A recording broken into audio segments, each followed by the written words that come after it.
Nagaya nga pala ang kaibigan ko na mag-lunch daw kami sa may labas at pupuntahan ko na sila. Nilakad ko na nga lang pala dahil medyo malapit lang naman to sa may apartment ko. Dito nga pala kami kumain sa may Blueberry. Umorder nga pala sila ng kape, tapos bacon, egg, and sandwich. Bali ngayong araw nga pala, ang gagawin namin ay kakain, magka-travel at gigame kami mamayang gabi. Sa totoo lang mga karepa, nahiya ako mag-suggest sa kanila ng mga lugar na pwede namin puntahan. Kaya ang sabi ko kay tita, kung anong gusto nilang puntahan, ay sasamahan ko na lang sila. At go naman ako kahit saan. Andito nga pala kami ngayon sa may City Park at ang una namin pupuntahan, ang sikat na Museum of Ethnography, Budapest Rooftop Garden. Kahit nga sikat na sikat yung araw, hindi ganun kainit. Tapos habang umaakit kami ay napakalakas pa ng ihip ng hangin. Kaya medyo malamig din mga karepa. Sa unang tingin nga ay parang hindi mataas, pero habang naglalakad kami, napakataas pala. At dito nga ay biniro ko si tita. Ang sabi ko kung kaya pa ba at kung hindi na, bubuhatin na lang po kita. Pero sabi ni tita, kayang-kaya. Sa trabaho nga, 8 hours sila nakatayo. Dito pa kaya sa lakaran. Go na go rin daw siya kahit sa akyatan pa. Nandito na nga kami sa may taas at ito ang makikita nyo. Nung nandito ako mga karepa, nafe-feel ko na parang wala akong problema. Ang sarap din talaga maglibot-libot, no? Pagka sinasa may accommodation ka, nakaupo ka lang, nakahiga ka lang, napakabigat sa pakiramdam, kaya kailangan talaga naglilibot at naglilibang. Nainggit nga ako sa mga nakahiga din, no? Parang gusto ko na silang gayahin. Napakasarap magpahinga sa ganitong lugar. Pababa na nga pala kami nito. Ang galing ng building, no? Para siya nakahiga. Ay, naka-island pala. Pagdating nga namin sa baba, akala ko ay may uso. Tubig pala yun na pwede mong daan-daanan. Dito nga pala ay nakasabay ko maglakad yung kaibigan ng kaibigan ko. Yan tuloy, napa-English tayo. Kahit English Carabao lang, okay lang yun. Maintindihan naman niya ako. I just go out. Hard step. No. I know you're a good dancer. Dance. When I have a drink or two. In disco? Yeah. Yeah, the Cassandra dance very good. Yeah. You know the dance, tinitigan mo? No, she doesn't know that. Alex know that.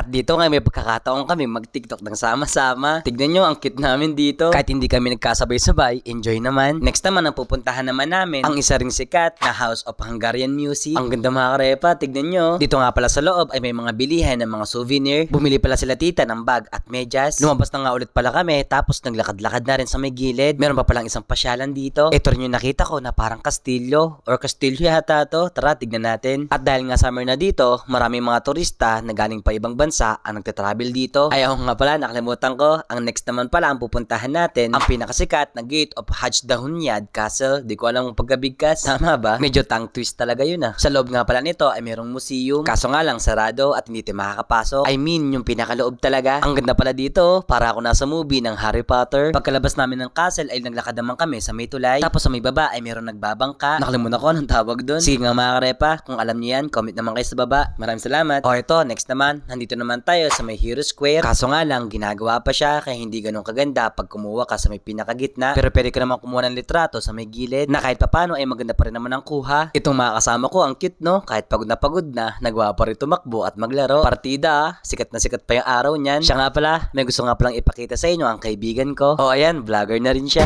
I have a Google Maps on my watch. I found out about it the last day, so I'm very happy.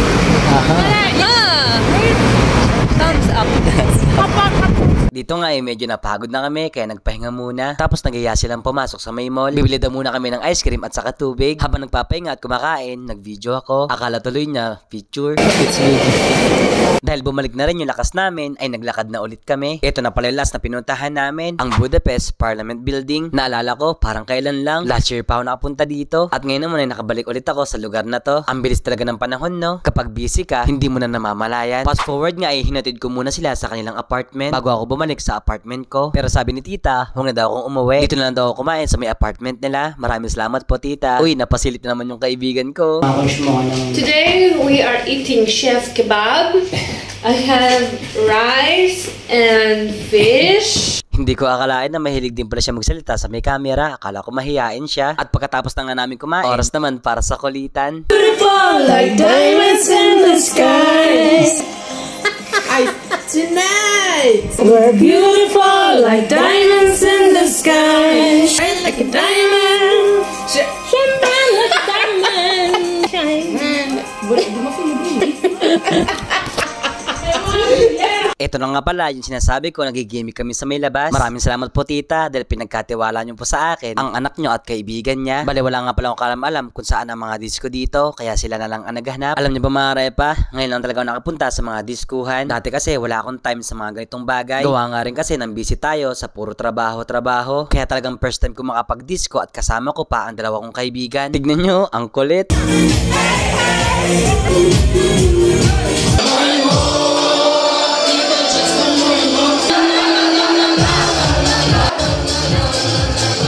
Grabe, nakakatawa. Sobrang nag-enjoy talaga ako kasama sila at na-enjoy ko rin yung bakasyon ko. Sabi nga ng kaibigan ko, hindi naman masama ang gumimik. Paminsan-minsan lang naman to para rin mabawasan daw yung stress na lagi na lang nating iniisip. Ito daw yung nakasanayan nila sa may lugar nila. Kapag day off nila, halos diskuhan talaga ang pinupuntahan nila. Bali last day na pala to dahil bukas ay uuwi na ako at sila naman ay babalik na sa bansa nila. Hanggang dito na lang ang aking vlog. Maraming salamat po at sana yung nag-enjoy kayo sa pag-travel at sa mga kaganapan ngayong araw na to. Maraming salamat po kay tita at sa dalawa kong kaibigan. See you soon!